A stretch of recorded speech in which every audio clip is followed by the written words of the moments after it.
Bem, mas aí que eu queria começar a literatura acadêmica já criticava bastante esses índices, né? Certas inconsistências. Por exemplo, o fator impacto, ele passou a ser um valor das revistas, né? Então, uma revista que tem um fator de impacto 30, ela vale muito dinheiro. Ela é uma empresa caríssima, né?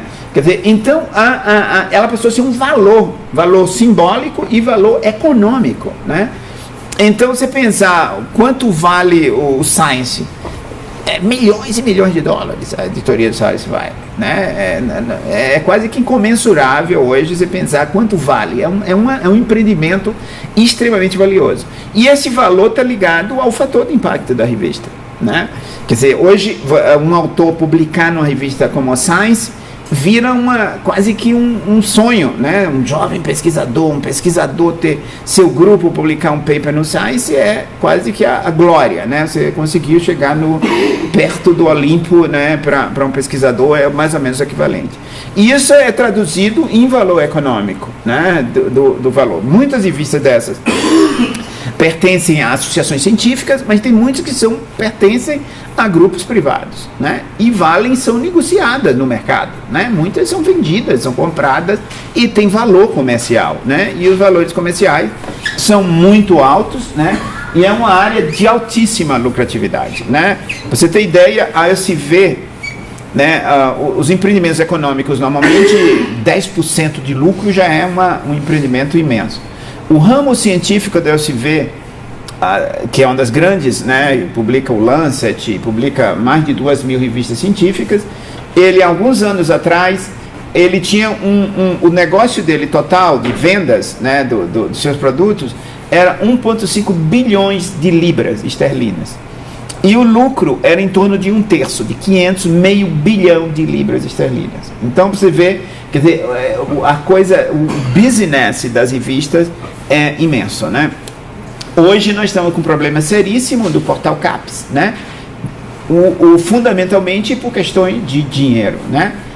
O portal CAPES já está se aproximando aí, né? Não sei se vocês têm ideia, de 100 milhões de dólares, né? Para manter aquele portal, o conjunto de contratos, né? Porque aquilo é um conjunto de contratos com diferentes publishers, né? Para nos dar acesso gratuito. Então, quando você está, qualquer revista científica que você entra ali, que é de graça, né? Mas está custando dos investimentos públicos uma quantia razoável, né? Então já se fala, nesse período de contenção, já se fala em reduzir o portal CAPES, né? Já está circulando notícia na comunidade científica e preocupações, né? Porque é um portal que nos dá acesso ao que está fazendo na ciência, né? E o fechamento desse portal tem implicações grandes, né? Sobre o acesso ao conhecimento. Mas isso custa, né? É muito caro, né? E entra muito dinheiro nas negociações.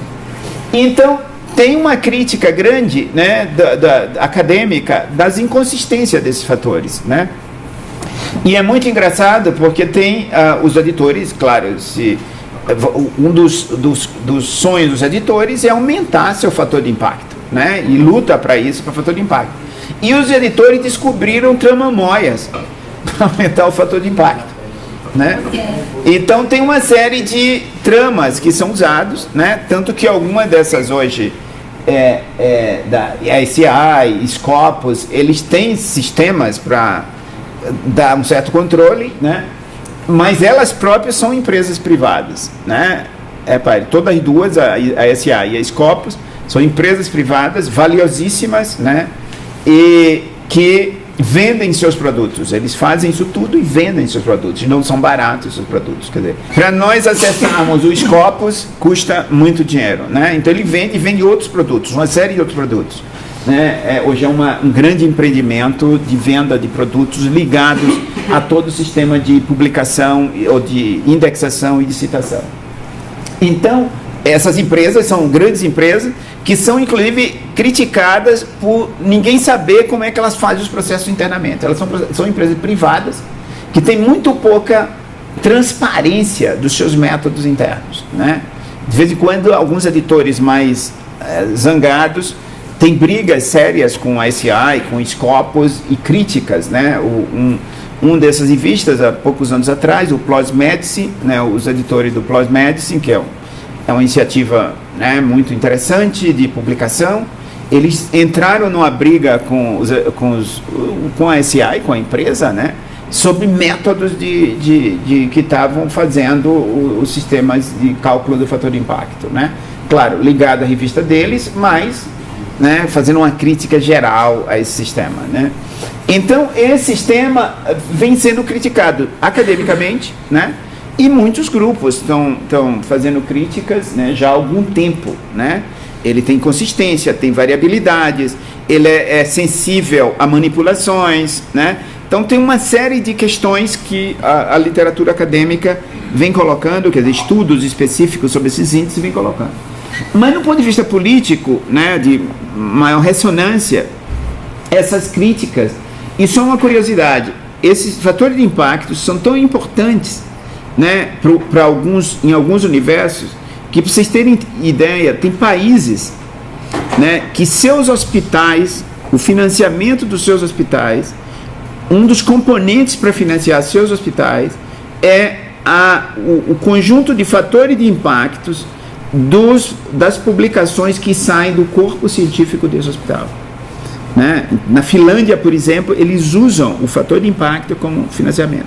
Na Alemanha, recentemente teve aqui o diretor do Instituto de Saúde Pública da Universidade de Heidelberg, um departamento na Universidade de Heidelberg, o conjunto de recursos que ele vai receber da universidade, um dos fatores mais importantes é o fator de impacto das revistas que eles publicaram. Então, isso é internacional, essas coisas, né? A ascensão em muitas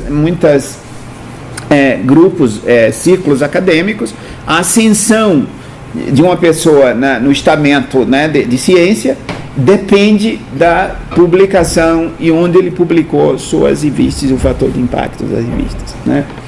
E aí, uma das críticas que surgem é exatamente essa relação. O quanto o fator de impacto representa a qualidade do que está nele, né? Porque, rapaz, o fator de impacto é uma média. A revista tem fator de impacto 30. Mas ela publicou 200 artigos científicos. Quer dizer, esses artigos científicos todos têm esse 30, devia ir para qualquer artigo científico que está publicado nela ou não. Quer dizer, então, isso são questões que começam a surgir, né, no mundo, em estudos acadêmicos e tal. Mas em 2013, você vê, é bastante recente, teve uma reunião nos Estados Unidos de um grupo de cientistas básicos que aprovou essa declaração de Research Assessment, né, de avaliação científica, que é a famosa declaração de DORA, que vocês acham na internet. Eles têm um site hoje, né, e eles começam a fazer críticas muito severas ao sistema de métricas tipo Impact Factor, né? Esse eu acho que é o primeiro grande movimento de uma comunidade científica poderosa, uma reunião de cientistas básicos biomédicos americanos, né? Então é um grupo científico muito poderoso, né? E que eles se pronunciam duramente contra o Impact Factor, principalmente o Impact Factor, né? Então, se você vê, a primeira recomendação é não usar as métricas do Journal Based Metrics, né, como o Impact Factor, né, como um proxy da qualidade da pesquisa individual, né? Quer dizer, separar essas coisas da pesquisa individual do Impact Factor. É lógico que isso, os editores científicos, das revistas de alto impacto, não gostam muito dessas coisas, né? Porque o Impact Factor tem, né, e continua tendo o seu simbolismo. Mas essa é uma primeira, né, reação dura da comunidade científica, né, que vai trazer o debate. Esse documento é muito importante, quem quiser ler, né, eles trabalham fazem recomendações para as agências financiadoras sobre esse aspecto, para as instituições, para os publishers, para as organizações que, né, produzem as métricas, né, para elas serem mais, mostrarem mais o fundo dos seus cálculos, né, quer dizer, como é que esses cálculos são produzidos, por exemplo, né, e outras questões. E para os pesquisadores, né, mas o centro dele é criticar a métrica, né? Ele valoriza o artigo, mas não a métrica que é gerada, né? As métricas, principalmente o fator de impacto. Então, eu acho que é o primeiro grande, né, contestação organizada sobre o fator de impacto. Um outro documento que se tornou famoso no mundo científico é isso que é chamado o Manifesto de Leiden, né? O Manifesto de Leiden foi um grupo de cientometristas importante. Leiden tem um centro grande de estudo de ciência, né? E teve uma reunião em Leiden e eles começaram fizeram um manifesto, né? Também colocando os limites das avaliações, né? Da forma que as avaliações científicas estavam sendo feitas, né? Então, esse é tem uma importância grande, né? Isso vem sendo discutido em alguns círculos aqui brasileiros, né? Tem repercussões no Brasil, o Manifesto de Leiden, né? O DORA também, mas o Manifesto de Leiden eu acho que mais ainda, porque ele traz elementos complementares.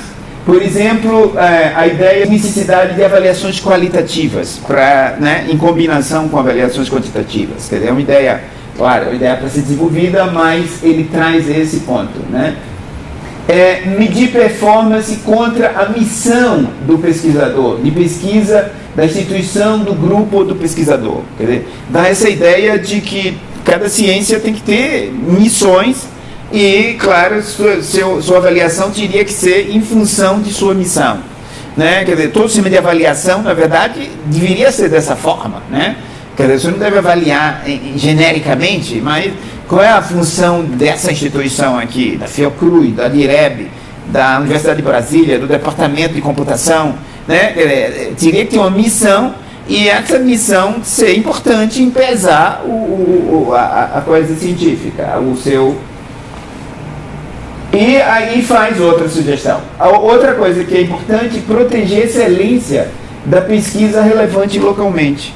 Quer dizer, a ideia tradicional, né, que nós usamos do grande impacto internacional, né, é de que a ciência importante é aquela que tem repercussão internacional, né? Mas tem muitas questões científicas que são de interesse local, né? Então, por exemplo, toda a pesquisa em doenças negligenciadas não tem interesse para os grandes, né, o grande mundo científico, né, mas tem interesse para outras, né, para muitas regiões do globo são interessantes. E outros problemas, nosso sistema de saúde tem uma série de problemas que necessitam de abordagens científicas e que não há interesse imediatamente internacional por essas questões. Então, quer dizer, separar um pouco e valorizar a pesquisa local, né, e a excelência local, né? Então, isso são questões importantes desse documento. Eu apenas peguei os títulos dos pontos, ele desenvolve um pouco esses pontos. Eu acho que também é um documento marcante, né? Esse documento é de 2014, né? E, por fim, eram 3 documentos que eu queria falar, assim, importantes, né? Esse daqui é um documento que saiu o ano passado, né? Saiu um comentário na revista da FAPESP sobre ele, né? A Inglaterra tem um sistema de avaliação científica que chama REF, né? Depois eu vou comentar alguma coisa sobre isso. Quando terminou o REF de 2014, foi criada uma comissão para comentar sobre o REF, e essa comissão produziu esse documento, uma série de críticas e de suas limitações do sistema de avaliação. Então, eu acho que é um documento também muito importante, muito atual, né? Quem quer se familiarizar, né, com essas reflexões contemporâneas sobre a questão de avaliação científica, né? Ela faz uma série de recomendações, né?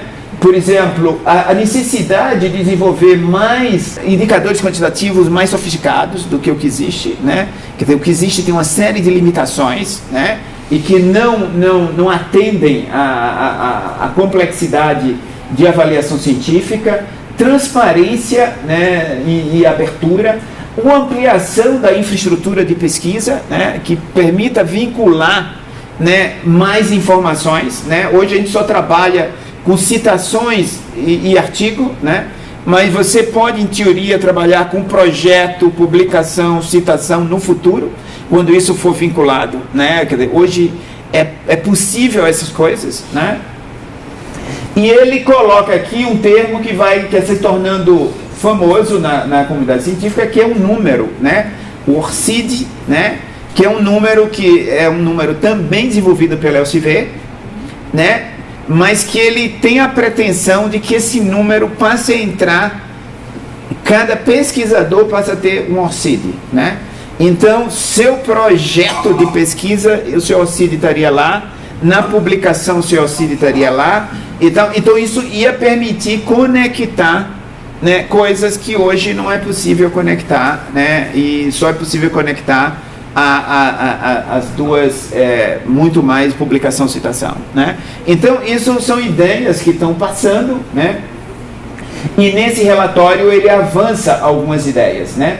E um dos pontos de recomendação, né, é no investimento na ciência, do estudo das questões científicas, da política científicas, né? Quer dizer, a política científica como um campo acadêmico, ele é pouco desenvolvido, né? Quer dizer, você só vai pensar essas questões se você desenvolver, porque é muito interessante isso, porque você tem um campo que é um dos mais sofisticados, suposto, da mente humana, né? Que é a ciência, e a ciência que avalia a ciência, ela é extremamente primitiva, né? Então, é uma das conclusões desse documento, né, o quanto primitivo é os elementos para avaliar uma tarefa humana tão complexa que é a própria ciência, né? Mas esse sistema vem alimentando uma série de interesses e se mantendo e se reproduzindo, né, de forma intensa, né, através dos indicadores fator de impacto, índice H e outros. Bem, aí vai a questão que eu queria entrar mais, que é indo além da bibliometria, né? Quer dizer, como é que a gente começa a sair da bibliometria para avaliação científica, né? Bem, aí começa a surgir uma série de tentativas de avaliação, né? Que uma delas é ainda muito usando as grandes redes sociais, né? Todo o conceito de redes sociais, antes de entrar, né? E um deles é o Altmetrics, né? O Altmetrics é um desenvolvimento de medidas, quer dizer, baseado na reação imediata que um artigo, mas tudo ainda centrado no artigo científico, mas a reação para esse artigo científico, né? Então, então hoje é possível você medir o Twitter, né? Por exemplo, a atividade Twitter em torno de um tema, né? Então, saiu um artigo científico, você pode acompanhar, né, os tweets, quanto foi tweetado, por exemplo, esse artigo científico. Então, é usando esse sistema de redes sociais, né, que a altimetria se desenvolveu, né? Então, você tem uma série de questões. Ainda tem um debate grande, o que é que isso significa, né? Quer dizer, se um artigo foi muito tweetado, né, o que é que ele significa? Estudos, por exemplo, mostram que ele não tem porque a citação de um artigo só vai acontecer 2, 3 anos depois, né? Ele só é visível em termos de citação, e a altimetria, ela se propõe a ser uma coisa mais imediata, né? Saiu no Science um artigo, ele está hoje, né, está acessível na web, né? Então, imediatamente, pode alguém começar a comentar aquele artigo no Twitter, né? Mas alguns estudos demonstrado que não há correlação entre citação e Twitter, por exemplo, né? Então, tem um debate muito grande, o que é que significa tweetar, né? Então, alguns estudos, não tem muitos estudos sobre isso ainda, né? E tem um estudo que saiu há algum tempo atrás, um indivíduo ele conseguiu pegar um artigo científico, que foi o do Risch, que calculou o índice H, e ele pegou todos os tweets de um período ligado ao artigo do Risch. E ele mostra o seguinte, que a maioria dos artigos era um comentário genérico, saiu isso, né? A pessoa tweetava, não tinha nenhum comentário de conteúdo do artigo, né? Ou então ele reproduzia, saiu uma notícia sobre o artigo, a pessoa aí reproduzia a notícia sobre o artigo. Então, coisa desse tipo. Mas não está claro, enfim, qual é o significado né, que o Twitter tem nessa coisa da ciência, né? Então, o Altmetrics vem sendo desenvolvido, né, porque as possibilidades são muito grandes, mas ainda tem muitas questões sobre o significado dele na ciência. Um outro sistema, né, é o ResearchGate, né? O ResearchGate é um outro sistema que o pesquisador pode se cadastrar, né? Ele captura, né, uma série de informações sobre o pesquisador, ele cria uma rede social, você pode se comunicar, né? Um outro pesquisador pode lhe pedir seu artigo, pode fazer um comentário, tem área de debates, tem questões científicas que você pode participar, né? Ele calcula índices, o índice H, por exemplo, e ele calcula um RG Score, né? E que é calculado baseado nas publicações e como outros pesquisadores interagem com o seu conteúdo. Eles têm um sistema de cálculo disso, um algoritmo que ninguém sabe esse algoritmo, né? É um segredo. Então ninguém sabe o que é, né? Mas está virando uma certa febre. No Brasil, o ResearchGate hoje é um dos países que mais tem, proporcionalmente, pessoas ligadas ao ResearchGate, né? Então, hoje no mundo tem muitos milhões de pesquisadores, já é uma rede muito potente, e eles estão desenvolvendo agora o institucional, né? Eles capturam todos os pesquisadores de uma instituição e criam o institucional. Se você entra na Fiocruz, já tem um site, né? Você abre Fiocruz, tem os departamentos da Fiocruz, né? Como qualquer universidade. Eles ainda estão em processo de cálculo, então os resultados não são sólidos ainda, né? Não são consolidados. Mas eles estão criando esse RG Score. O que isso vai significar, ninguém ainda sabe, né? Virou um certo índice de prestígio, né? Algumas pessoas, você já vê em currículos vitae de pessoas, botar o RG Score, né? Como um valor, então passa a ser um valor simbólico, né? Então ele vai de lá de 0 a um número muito alto, né? Tem um problema, tem debate sobre como se calcula ele, ninguém sabe bem, né? Mas de alguma forma começa a ter um certo simbolismo. Ele ainda é gratuito, é de acesso gratuito, né? Ele é financiado aí, é um conjunto de financiamento que a Fundação Gates é um dos cofinanciadores desse sistema, né? E ainda está de acesso gratuito e tal, ele não vende produtos, né? Então ele tem financiamentos que está mantendo ele, ninguém sabe o que é que ele vai virar, né? Mas ele é um empreendimento privado, né? Um empreendimento de grupos privados, né? Que estão abrindo. Se vai dar certo ou não, ninguém sabe. Pelo número de pessoas que estão no ResearchGate, quer dizer, já é um certo sucesso nesse aspecto, né? Mas, claro, ainda há nuances, né? Por exemplo, entender o significado do RG Score, né?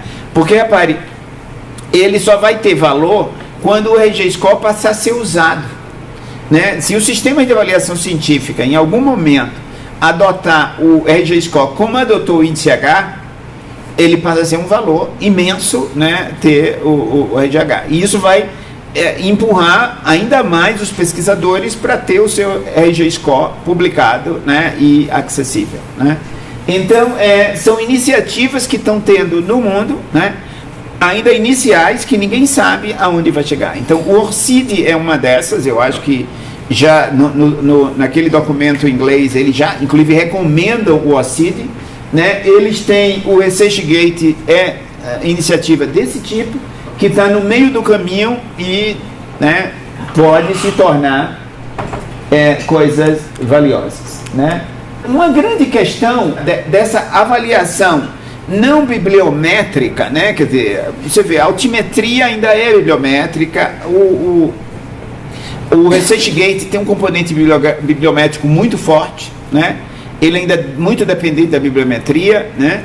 E aí começa a surgir a ideia, né, de medir efeitos, impactos, né, da ciência, né?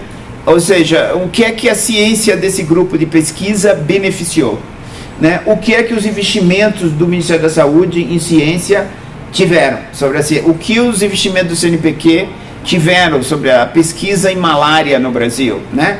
ou os investimentos do Ministério do PPSU e do Ministério da Saúde contribuíram para a ciência do SUS e entrar no SUS a ciência, né? Então essas são questões que estão na cabeça dos avaliadores, estão na cabeça dos gestores científicos e ninguém sabe bem como fazer, né? Então essa imbróglio que eu gostaria de comentar a partir de agora, né? Não que tenha soluções, é muito mais problema. O problema todo mundo sabe que existe, né? E é uma área de desenvolvimento, né? É uma área que eu acho que vai precisar ter, inclusive, pesquisa, né? Como foi dito anteriormente, né? Quer dizer, investigações e desenvolvimento para desenvolver abordagens nessas áreas.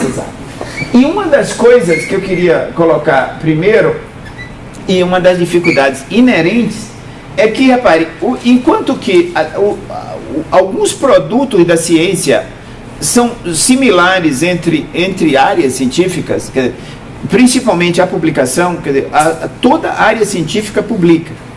E todo pesquisador e todo artigo científico cita outros, né?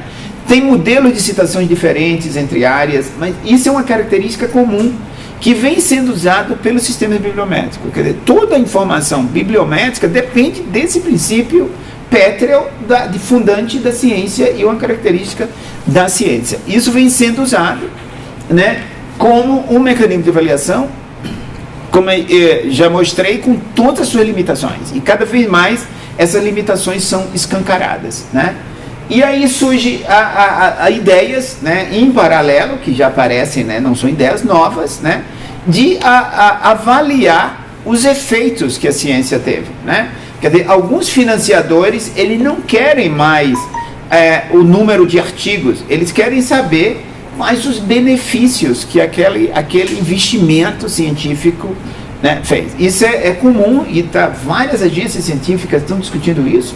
NIH, Wellcome Trust, né, MRC na Inglaterra, na Austrália, né, e tal. Tem vários países do mundo que têm iniciativas desse tipo, né, de buscar capturar os benefícios dos seus investimentos científicos, né? Quer dizer, como eu coloquei, a ciência como um todo tem imensos benefícios, ninguém questiona isso, a ciência como um projeto humano.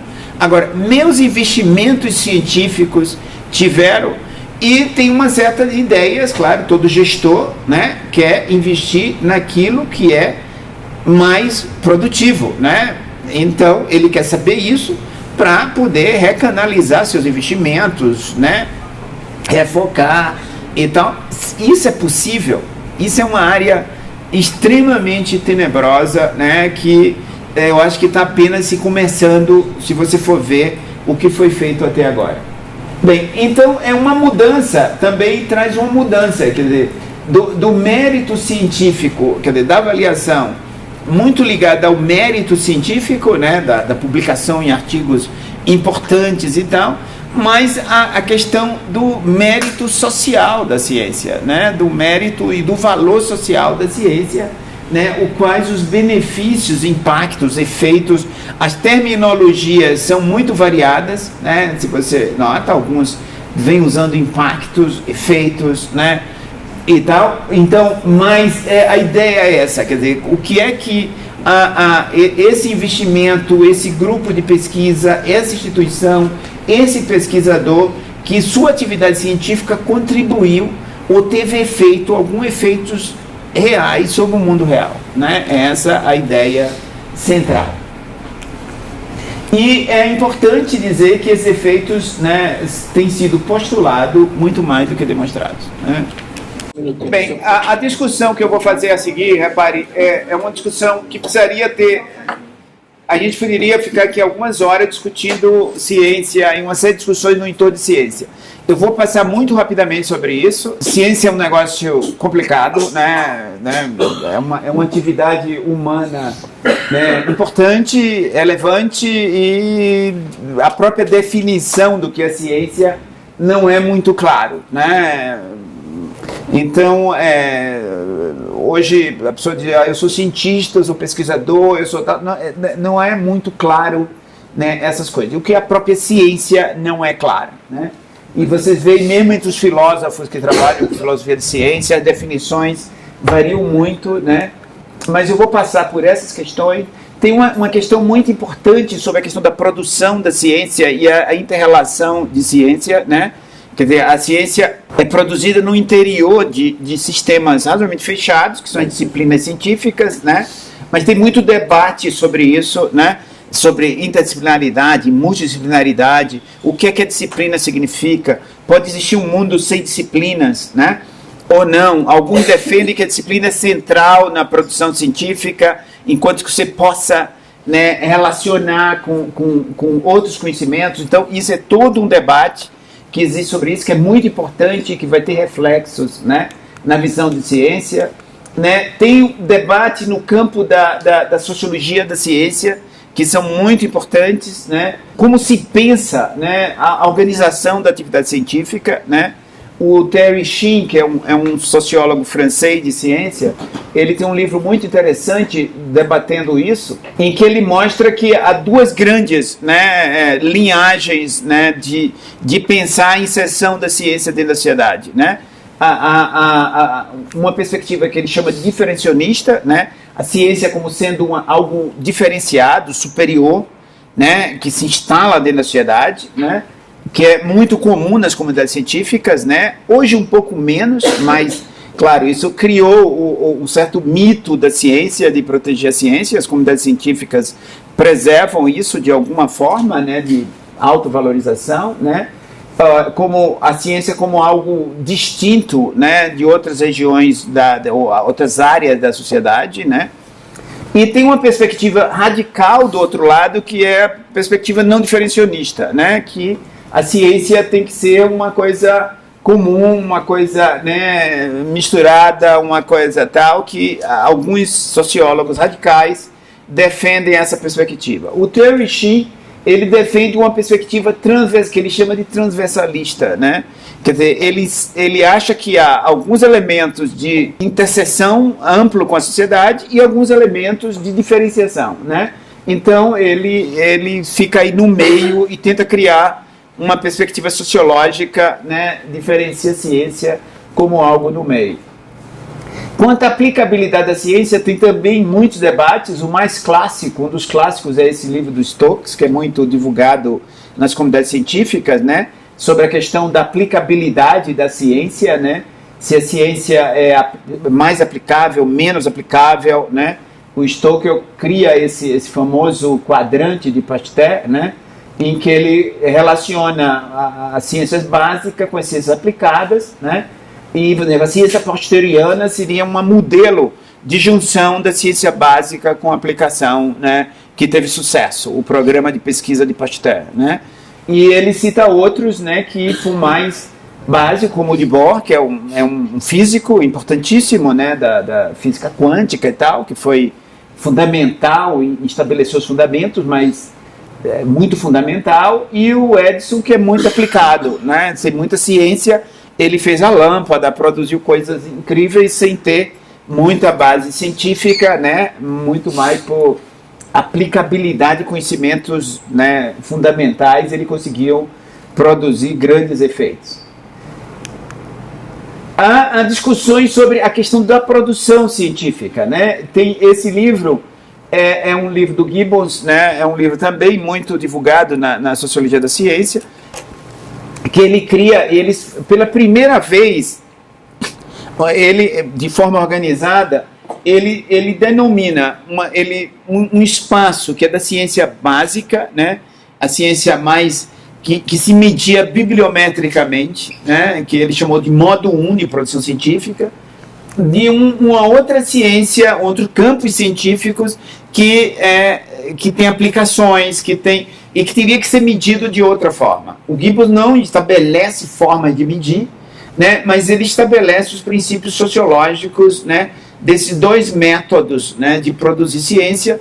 Esse livro é muito influente, né, na discussão sobre a aplicabilidade da ciência, e depois muitas pessoas que pensaram na avaliação de ciência usam Gibbons como uma referência importante, né, porque ele sai, né, o modo 1 seria o modo bibliométrico, né, das ciências básicas, né, e o modo 2 seria das ciências aplicadas e menos bibliométricas e tal, né.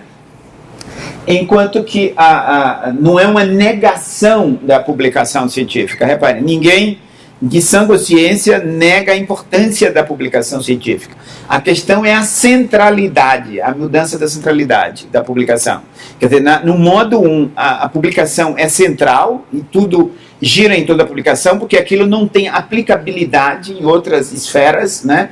É muito mais para movimentar o conhecimento, então ele é baseado na publicação. E o modo 2, não, ele tem o objetivo de movimentar outras esferas, né, que não só a produção, né? Eu acho que vocês tiveram aqui uma discussão com o Morel sobre ciência transnacional, que é bastante isso, quer dizer, é derivado aí dessa ideia do modo 2 de produzir ciência, né, se a gente pensar isso na perspectiva de Gibbons, né?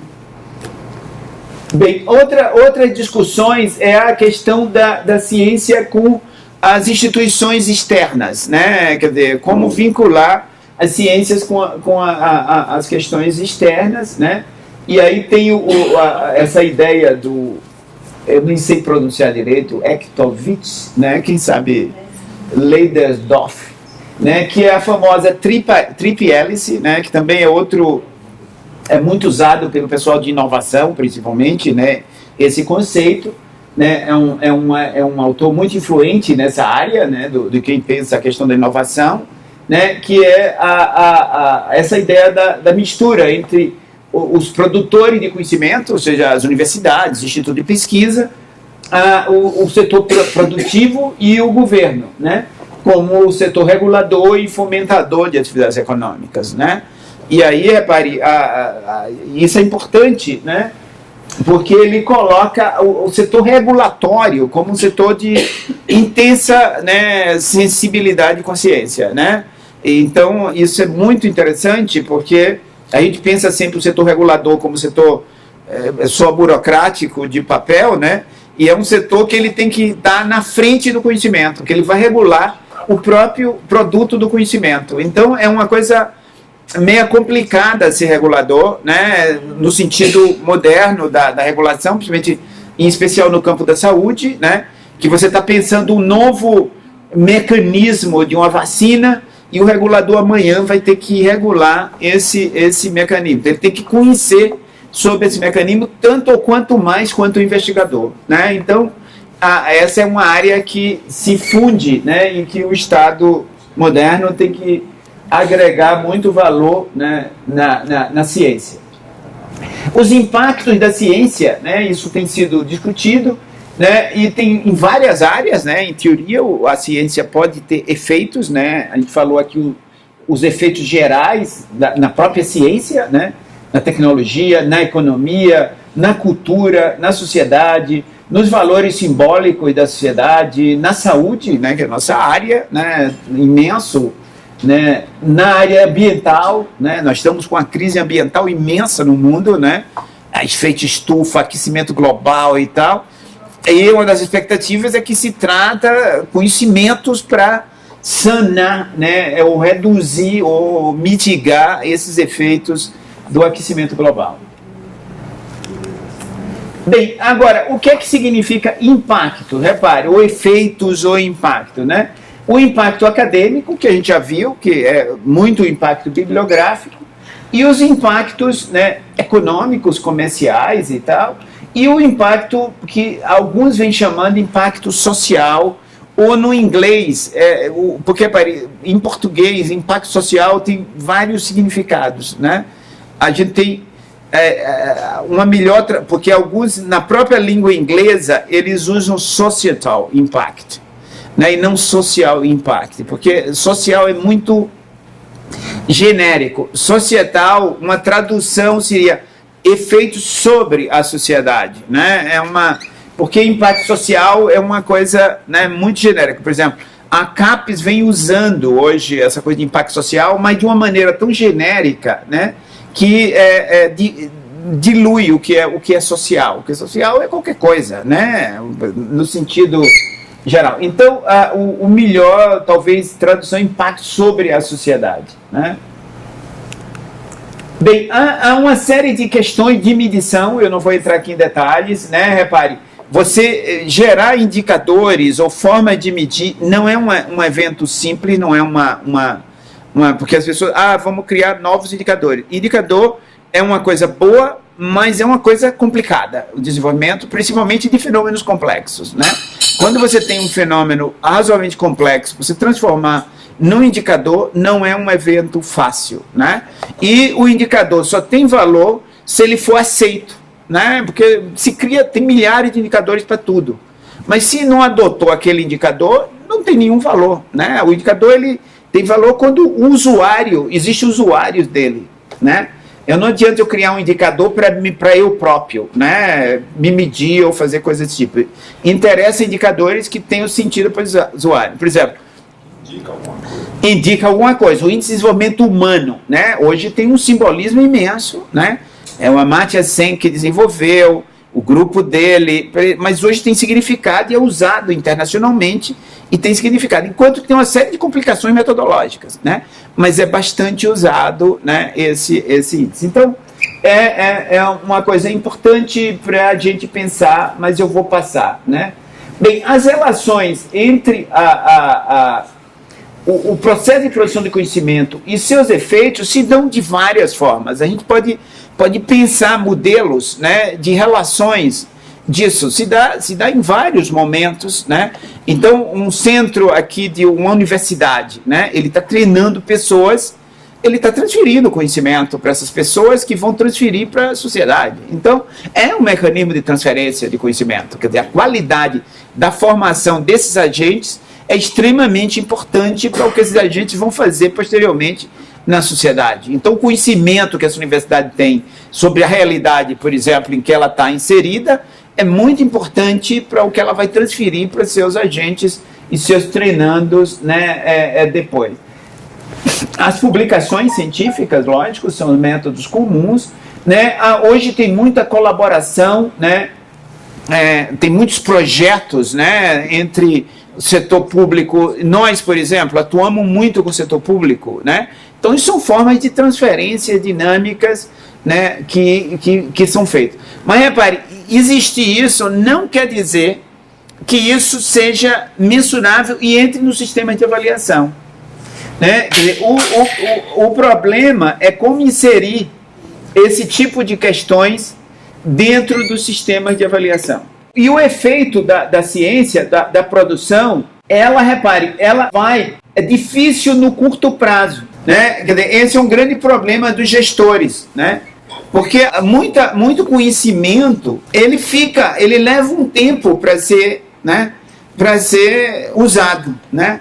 Então, possivelmente, isso aqui é desses autores aqui, né? É um documento interessante sobre desenvolvimento tecnológico e inovação, né, que ele coloca, quer dizer, essa questão de ligar a pesquisa com os impactos dela, isso no tempo, né, é difícil no início, é baixo, e vai aumentando com o tempo, porque você torna mais visível, né, esses efeitos, né, porque são efeitos a posteriori, né, esse é um problema de tudo que é a posteriori, né, a gente tem que esperar um pouco acontecer para saber se houve efeito, né. Tanto que hoje é um dos problemas humanos, né, que quem trabalha em avaliação tem, né? Muito da nossa avaliação são a posteriori, mas a posteriori já aconteceu, né? Você poderia projetar os efeitos antes, né? Esse é um grande dilema humano que todos nós vivemos, se é possível você fazer previsões dos efeitos com certa, né, ou seja, uma avaliação a priori, né? Então, modelos matemáticos e pererê, pessoas que vêm trabalhando nessas áreas, vêm tentando desenvolver métodos, né, de pensar os efeitos a priori. Bem, a pesquisa em saúde é uma pesquisa antiga, né, que vem aí de épocas, pelo menos do século XIX, que ela se organiza, né, e no século XX é que ela atinge sua maturidade, né, como campo e tal. As grandes disciplinas científicas se consolidam no campo da saúde no século XIX, né? E eu queria falar um pouco sobre essa questão de avaliação, sobre a dificuldade de você avaliar, né, a praticalidade da ciência, né? E como é que se tem tentado isso, né? Porque isso eu acho que é um grande... a busca, né, de saber uma unidade de pesquisa. Ela está aqui, tem seus grupos de pesquisa. Quer dizer, que benefício a produção de conhecimento trouxe sobre a sociedade, né? Quer dizer, coisas desse tipo estão na nossa cabeça, né? Que efeitos a pesquisa nessa instituição, ou na UNB, ou no departamento tal da UNB, trouxe para a sociedade, né? Quer dizer, porque ela recebeu pessoal, ela tem pesquisadores, ela tem estudantes, ela tem tal, ela produz papers, ela produz... Mas o que é que o real produz na sociedade? Isso é uma questão muito difícil, né?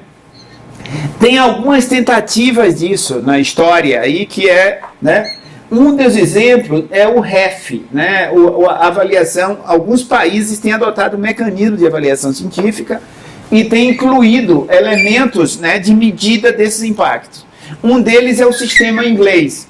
O sistema inglês, principalmente na sua última avaliação, né, eles têm um website muito interessante, né, vocês podem entrar, é o REF de 2014, né? Eles fazem uma avaliação dos departamentos acadêmicos da Inglaterra. Todo departamento tem que se submeter. E eles instituíram nessa avaliação uma coisa que é o seguinte: cada departamento escolhia algum dos seus artigos importantes e fazia uma descrição qualitativa dos efeitos que aquilo teve sobre algum aspecto da sociedade, da vida, né? É claro que um trabalho em física, um trabalho em ambiente, um trabalho em saúde, tem efeitos diferentes. Então, era uma descrição qualitativa que era feita, né? E isso entrou no sistema de avaliação. Isso contava 20% do efeito da avaliação, né? E é uma experiência, né, como tem outras. A Austrália tem alguma, nos Estados Unidos tem alguma. Mas essa aí é muito interessante, porque um grupo de pesquisadores avaliou, né? Está avaliando essa forma de avaliar, repare. Porque a avaliação bibliométrica, ela já foi escrutinada bastante, né? Mas as avaliações não bibliométricas desse tipo, ela está muito pouco, a ciência dela é muito pequena, ninguém tem muito o que inferir. Então, essas duas autoras, por exemplo, estão fazendo um estudo desse modelo de avaliação. Elas já publicaram esse trabalho que é antes, então submetendo, elas não tem ainda público, mas já tem pronto. Eu escrevi para ela, então brevemente deve ter a publicação posterior. Mas antes é muito interessante. Elas pegaram os avaliadores e estudaram o que os avaliadores entendiam por impacto, né? E é incrível que é uma diversidade imensa de concepções, né, entre os avaliadores, né? Então isso é muito interessante, né, porque a avaliação supõe que você tem que padronizar seus métodos de avaliação. Então o elemento mais importante de avaliação quantitativa são pessoas, né? E se as pessoas têm concepções diferentes do que seja impacto, isso é o problema, né? Então uma experiência interessante do REF, né? Mas que mostra, o estudo dessa experiência mostra quantos problemas. Mas eu acho que é uma experiência que vale a pena ser estudada, né, ser revista, porque ela pode dar insights de como poderia melhorar esses modelos de avaliação, né? Mas a ideia do impacto societal, né, entra muito forte nesse modelo aí, a inclusão do REF, da descrição. Quer dizer, o REF usa a bibliometria, usa a importância dos trabalhos, né, e a importância bibliométrica, mas esses 20% é a ciência e o impacto dessa ciência, né? Como os seus autores entenderam que é o impacto, né? E como transmitiram isso, e os avaliadores vão avaliar o quanto aquilo é importante ou não, né? Só que não existia uma padronização entre aqueles que iam avaliar, né? Então, ela repetiu o questionário depois, e eu estou curioso, inclusive, para ler, para saber o que mudou na cabeça dos avaliadores, né, em termos da percepção de coisa. E no campo da saúde, repare, o campo da saúde nosso é bastante aplicado, né? Nós temos, essa ideia de aplicação é remota, não é nova, né? Um dos modelos mais atuais é o modelo translacional, né? Essa denominação translacional, que, né, claro que isso daqui talvez a 10 anos seja outro nome, né? Mas hoje está muito em moda o modelo translacional, que é a ideia de você pegar os conhecimentos e transformar em produtos, em coisas utilizáveis, né? Então, esse movimento é muito forte no campo da saúde, né? A pesquisa em saúde é uma pesquisa muito voltada para resolver problemas, né? Você vê que todo pesquisador básico, ele está pesquisando lá uma molécula, ele já diz que tem uma vacina, né? Ele quer desenvolver uma vacina, você sabe que aquilo tem 100 anos de luz ainda, mas ele já fala numa vacina. Tem essa ideia de aplicabilidade, né, que muitas vezes não se concretiza, né, e que esse modelo da saúde, ou pesquisa translacional em saúde, tenta articular essas ideias que existiam imanentes no campo da saúde, mas é um modelo de organização muito específico da saúde. Então, e tem a ver com isso, né, com o processo de produção. Mas mesmo assim, repare, nós nunca conseguimos claramente avaliar isso no processo científico, né? Nós não temos formas boas de avaliar isso no processo científico. Se você olha na literatura e na história, tem algumas esse autor aqui, o Haney, né? Ele fez alguns modelos, né, para tentar entender como o processo de conhecimento e de transformação do conhecimento se dá no campo da saúde. É um autor interessante, né? Não quer dizer que foi efetivo em resolver todos os problemas, mas ele concebe essa ideia da acumulação do conhecimento, que é muito, né? A questão hoje da importância das revisões bibliográficas, né? Das revisões sistemáticas e tal, que é central no conhecimento da saúde, né? Essa ideia do estoque de conhecimento, né, que se forma, né? Então ele tenta organizar um pouco, né, em um modelo lógico, né, que quem tiver interesse em avaliação, eu acho que oferece alguns elementos para pensar, mas não tem nenhum modelo sólido, né, de avaliação que consiga perceber essa complexidade, né, da produção básica e da aplicação, que é comum no campo científico, mas a gente não tem formas claras de mensurar isso em tempos razoáveis, né? A gente sabe que, né, que tais pesquisadores lá no final do século XIX produziram conhecimentos que são às vezes importantes até hoje, né? Oswaldo Cruz teve uma importância grande, Soros e Pererê, que são importantes efeitos a longo prazo, né? Mas o que um determinado laboratório produziu e seus efeitos, isso é muito mais difícil de entrar, né, e ter sistemas comparativos, sistemas classificatórios claros de avaliação, né, organizados. Então, eu acho que existe algumas tentativas disso, que eu vou passar. No Brasil, repare, existe um exercício grande de uma pesquisa aplicada, né? A Agenda Nacional de Pesquisa em Saúde é uma tentativa de construir isso. É uma coisa muito interessante, que ela nunca foi avaliada, né? Mas ela está no seu germe, essa ideia de aplicação, né? Ela foi feita uma concepção de que existe uma pesquisa fundamental, mas o SUS precisa de resultados, né? Mas ela não pode se dissociar da pesquisa fundamental. Eu acho que o mais importante é isso, que antes existem certas visões, né, que da opção de Edison, né, que você pode se desconectar da pesquisa fundamental e fazer uma pesquisa aplicada, independente, né? E eu acho que isso, parece que isso não é consistente no ponto de vista da sua organização, a necessidade de você conectar esses dois mundos, né? E eu acho que a Agenda Nacional de Saúde e a forma que o Ministério organizou nos seus primórdios essa agenda e o sistema de financiamento, eu acho que é muito vai nessa direção. Mas também nós nunca avaliamos claramente os efeitos disso e se isso é consistente, né? Eu acho que precisa de investigação, né, e de entendimento da consistência dessas experiências. Eu acho que nós temos experiências, né, que poderiam ser objeto de escrutinação para o nosso próprio aprendizado, né, e não está... Bem, então, repare, para concluir, eu botei... isso aí foi um pequeno artigo que eu escrevi nesse Science DevNet sobre avaliação da ciência, necessita novas medições, né? Exatamente sintetizando essas ideias. Eu não sou contra medir,